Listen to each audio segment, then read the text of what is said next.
Happiness is beautiful, it's a kind reality.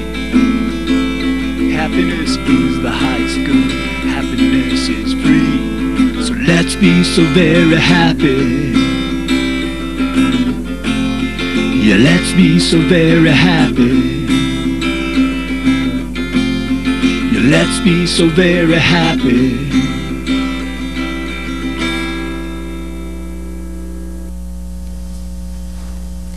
Welcome to the Happiness Show. This is George Ortega. I'm here with Lionel Ketchen, and we're here to talk about happiness, because happiness is, always has been, and always will be the point of it all. Today we're going to be talking with Marilyn Galfin, who's created a program to increase one's personal happiness called Up Your Happiness, and it's based in Manhattan. And Marilyn, let's start off. Why don't you explain your program? Okay, well, I've created a brand new, this is hot off the press, brand new program, incorporating 5 different sections. It's going to be a 5-week course. It's going to include the idea of play and laughter, creativity, live passion, psychology, and spiritual tactics. And I guess I could start talking about the play and laughter. This came out of what have you done with it so far? I think you've given a workshop on it? Yeah, I've given a couple of introductory seminars, and in the seminar what I've done is I was discussing some of the research that's been done about happiness, and then I asked people about what their definition of happiness is, and then we started incorporating some of the tools that I will be using in my long-term course. So I get people up on their feet and we start doing some games. Okay. All right, so you want to start out with the play and laughter? Yeah, well, I have been doing, first of all, I started off with doing my Laugh-O-Rama, the New York City Laughter Workout Club. And what that is, it's a therapeutic laughter program. These are based on the laughter clubs that came out of India. And I've been doing that already for a couple of years. And what that is you're doing simulated laughter. And when you're doing simulated laughter, what happens is it's great for the mind, the body, and spirit. It releases feel-good chemicals into the body. It's actually getting a miniature aerobic workout, a little cardiovascular workout. It's also a great way, it breaks down any barriers between any kind of people, and laughter is contagious, which is a wonderful thing. And there have been studies done that talk about how children, if you ever watch children laugh hundreds of times a day. And as an adult, you know, we lose it, and we're not laughing that much at all. And the wonderful thing that I like, it's in my mission statement, health, healing, and happiness through play and laughter, is that I feel when we came in, you know, when we were born, we were already like in original joy, original happiness.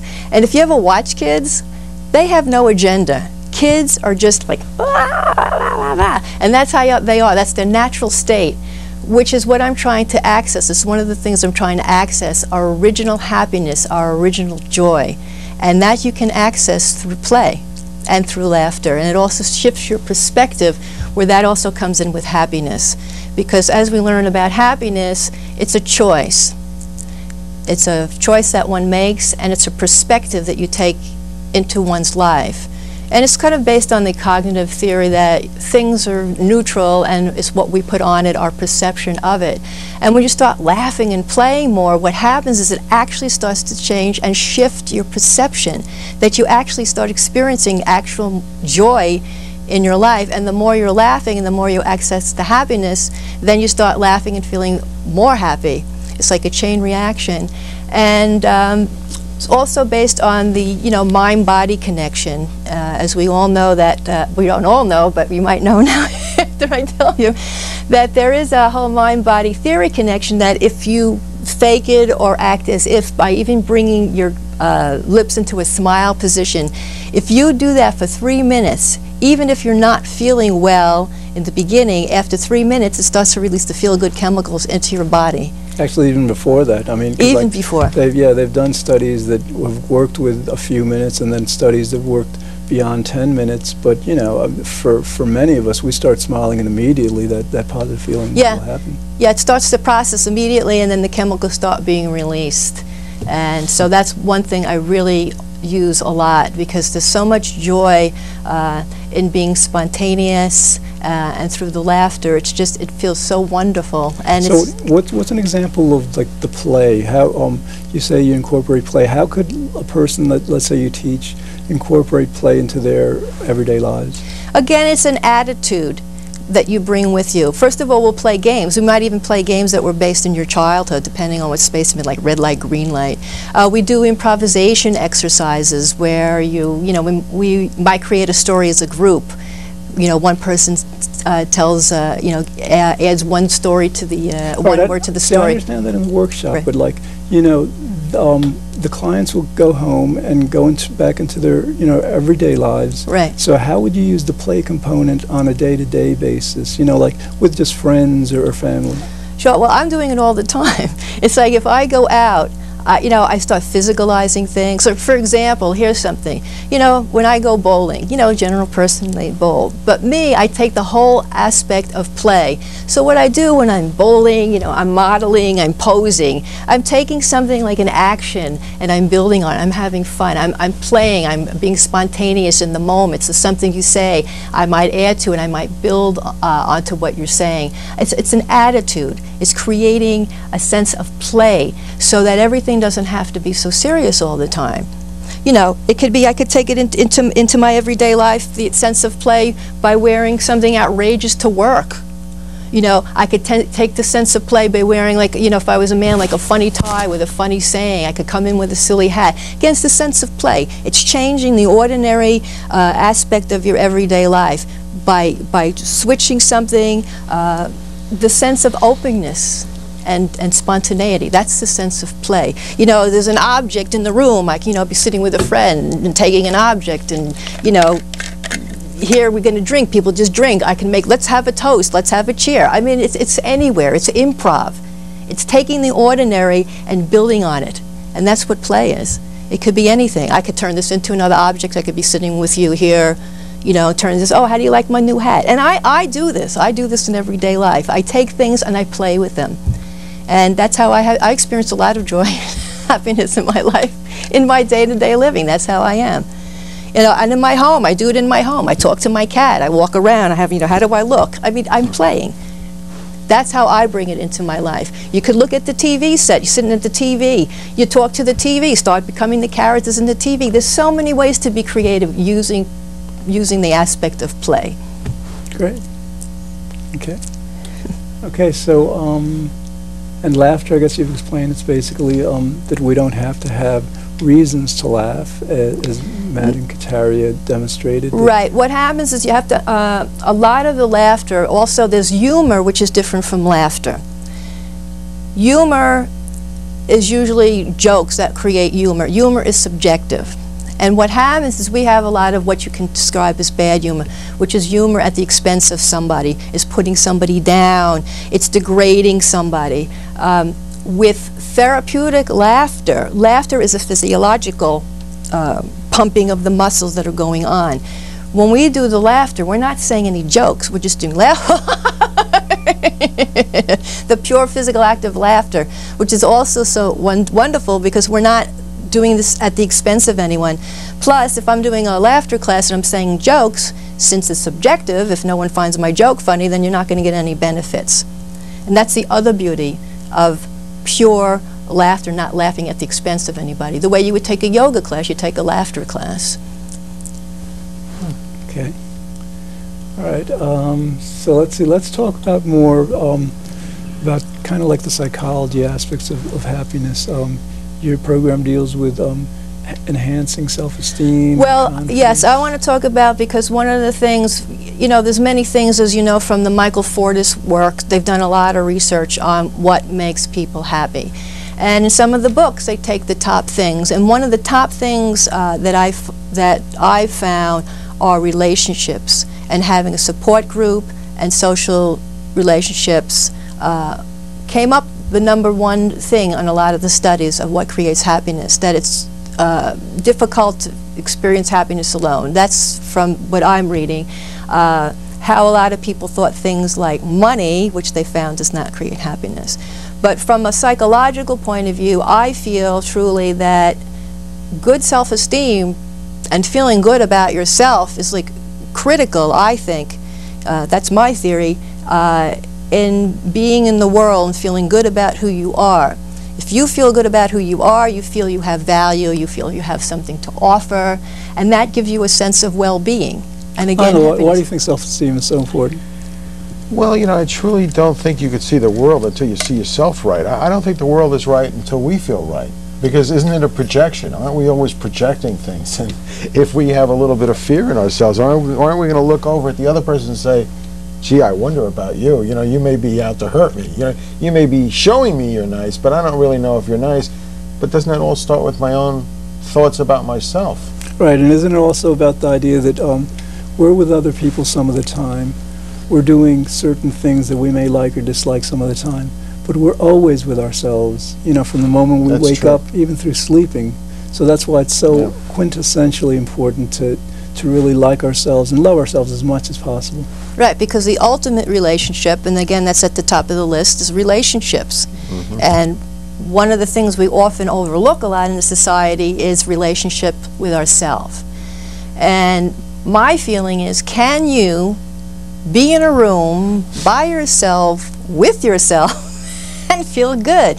A lot of how we function in the society is our sense of self or feeling good comes from external stimuli, by compliments, by being fed by external things. But unless, again, you have the base, you're going to walk around not feeling too good, because if somebody says something that you don't like, if you don't have a good base with who you are, what are you going to do? You're going to walk away, you're going to take this information and start feeling bad about yourself.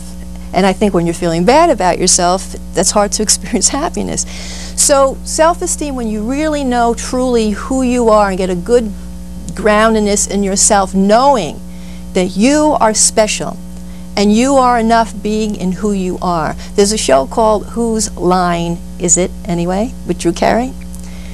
So I take the line of whose life is it anyway? A lot of things that we're doing when we go out in life is not to please ourselves, it's to please others. Why?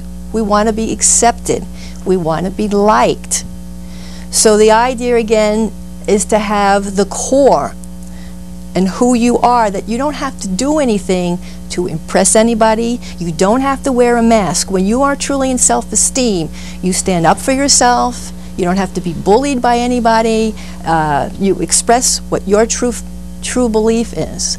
And I think, again, low self-esteem is what leads people to destructive behavior. If you're hurting yourself, I don't think that's a good thing. I mean, I'm making a judgment here. But if one really cares about themselves and feels good about who they are, number one, you don't have to attack other people physically, mentally, emotionally, or spiritually. If you are happy with who you are, there's no need to do anything negative, because you don't have to build up your ego. And we were having this discussion before. We have an ego, and that's where the illusion, where the self-esteem, this illusion of this ego has to be fed, and it comes from fear. All right, let's see, because we're getting a bit spiritual in terms of like what sure. Actual ego is kind of like a psychological construct in a sense. Okay.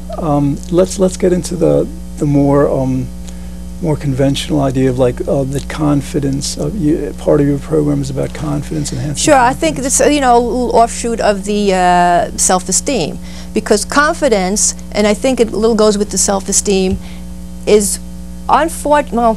Well, a lot of us stay in the comfort zone. You know, we used to have the Twilight Zone. A lot of us stay in the comfort zone, and if you don't take a risk, if you don't have the confidence to try anything new, you will stagnate. You will not grow. In order to grow, and this again in all the things I'm reading, all the research, you must stretch outside of your norm. You must take the step. The beauty of it is, when you do have a fear and you do something in spite of the fear, something happens. And that helps you grow. And again, the more you grow and the more you become truly into yourself, which is, I think, one of the whole points of life, the happiness comes from knowing who you are. When you take the step and go into the unknown, you realize, oh my God, I've survived. Now, when I was giving my workshop the other day, And I was having people do what we do as kids all the time. We make silly faces, and we just, again, we play for the sake of play. There's no agenda. It's our spontaneous way of being, which I'm trying to get people to reconnect with. Okay, now you talk also about life passion. Life's passions, that's another thing. How many people are waking up morning after morning? There's a poster, and I put this in my flyer. There's a poster that says, you know, life is a bitch and you die. And is that what you're waking up with in the morning? Or are you waking up in the morning like, wow, it's wonderful to be alive. You know, what's going to happen? What new experience will I have today? Who am I going to meet? What will I learn? That's one aspect of passion. What is it that puts the fire under your buns, that gets you going? What lights you up? When you're a kid, again, you have all these things. Oh, I want to be Superman. When you see a kid, they light up. I want to be Superman. I want to fly. It's dreams. It's passion. It's what you Marilyn? Yeah. If you don't have that passion for whatever reason, you know, if maybe as we're growing up we kind of lose it, what do you recommend to your clients to regain that? Again, what you do is you sit down and you ask yourself the question, what do I like to do? What did I like to do as a kid? And when you take the time to actually sit down and ask yourself the question, it's like, oh, gee, I remember, like, you know, 10 years ago, you know, I used to like knitting. Or 15 years ago, I used to collect stamps, but I stopped. Or I like to go dancing. Or I like to watch funny movies. Or I like to collect bugs. Or I like to hear opera. Or I like to sing. You know, what is it that you like to do? And there's something that everyone likes that if you have a conversation, I would do this in my work, you start talking with people. Hey, I mean, you have your happiness club that meets every month. And I imagine, like, you know, you interact somewhat with the club members. What would you recommend to them to kind of like enhance the passion that Marilyn is talking about? Well, for me, the focus is pretty strictly on happiness, because I think happiness at least gives you the energy and the drive to be together enough to pursue things, because we all know when you're unhappy, you pretty much don't want to do anything, and you know you're discontent to stay where you are. You know, you're not content to stay where you are, but you don't reach out. You don't do those things. So I think happiness has such an ingrained benefit to it that if it were just happiness that we talked about and nothing else, you know, I allow people to find their own passion, their own, you know, way of looking at things. But if they don't, you know, it's back to connecting within ourselves. If we don't connect within ourselves properly, we're not aligned at all, not with one another, not within ourselves, and not, you know, to interact with the world. And I think that's pretty much where a lot of our problems come from. So for me, happiness is absolutely beneficial. So the more we learn about it, the more we value it, the better off we are. That's very interesting, because in a sense, what we're discovering is that we can acquire greater happiness through acquiring greater passion, you know, as you're explaining, and we can acquire greater happiness by first seeking the happiness that will lead to a greater passion in life, which will lead to greater happiness. That's true. It is an upward spiral. Yes, it is. Right. So again, I think it could go. Again, all things meet. So you can start from the outside to trigger the inside, or if you have the inside, the natural offshoot of happiness is, yes, you have passion, and if you don't have the happiness, you could start percolating your passion, because it's also when you're in passion that I feel you're in alignment and you're in, you know, what you know, the flow. There's an energetic thing that happens when you're in passion. It makes the body feel good, and it's a driving force. When you're around people who are passionate, it's exciting. It creates an excitement. It creates passion is the zest for life. And actually, I mean, because when you think about it, passion, I could see a yoga practitioner, a Buddhist monk, who really is passionate, but not in an excited way at all. It's a very calm, very placid, serene, tranquil kind of a passion. So, I mean, you know, I think we have different personalities. Some of us love that intensity, that drive and all. Others of us like that tranquility. And again, the passion can be expressed in either way in that sense. I think personally for myself that passion is you have tranquility, which is again a stillness and a feel of joy, and then you can have passion, which to me is an active thing. Tranquility is more of a stillness, as Eckhart Tolle we're talking about. It's through the stillness which leads into the next aspect, which you could call spirituality, which is also in the stillness when you quiet down. Again, it taps into what I call your true self, and that's what happiness is, knowing who your real self is. So whoa. You say the true happiness is knowing who your real self is. Now, can you envision someone being extremely happy and having no awareness of who they are? That's possible, but in the work that I'm doing, I think there's another thing that also leads up to these layers. Because if I'm going, because I think again, when you kind of know the essence of who you are, there's a real joyful and happy quality, knowing that we're all connected. And that's what, for me, creates the idea, the happiness factor, is that I see, when I go out into the world and I look at things, I see my interconnectedness with everything, and that's where I see the beauty of my life and the beauty of who and of the experience of being born. When I look at plants and flowers and my environment, I think this is all of the beauty from, you know, maybe it sounds new age or whatever, but of creation. And I realize when I look at the earth, that's why I don't want to destroy the earth. And when I think you're a happy person, you realize the higher qualities. Right. The reason I challenged you on this is because, like, you know, this show really is about demonstrating to our audience how easy it is to be very happy, and that, like, for example, in your case, you find your happiness comes through getting more in touch with yourself, by understanding who you are.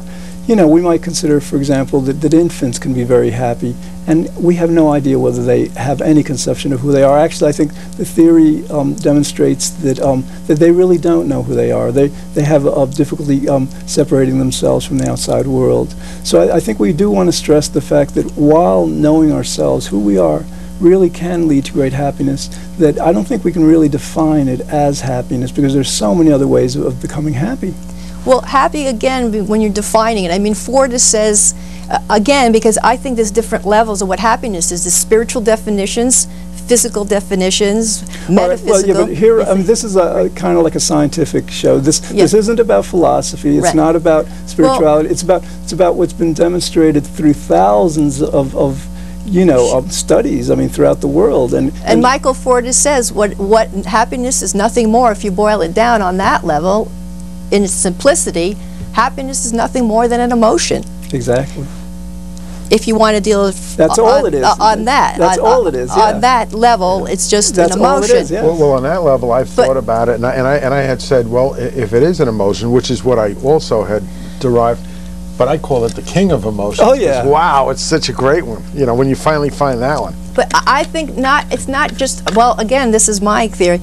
It's an emotion, and it's more than that, because it's an emotion, but it also it's an attitude. It's a way of living, and as Michael Ford says, and it's again about being aware.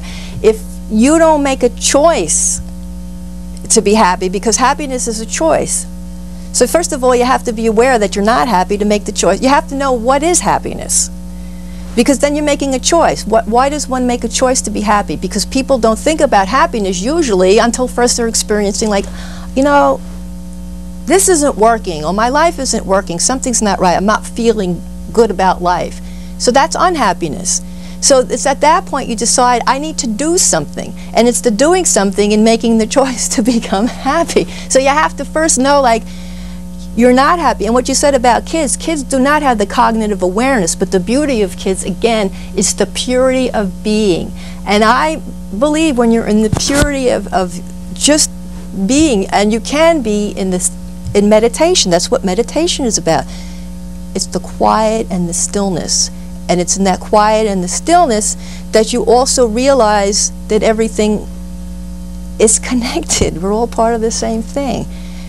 And when you're connected, when you go into the spiritual journey, what happens naturally are what I call higher aspects start happening. You start reaching for things like you become a more loving person, you become a more compassionate person. I think these things are good, and I think being these things that add to one's happiness.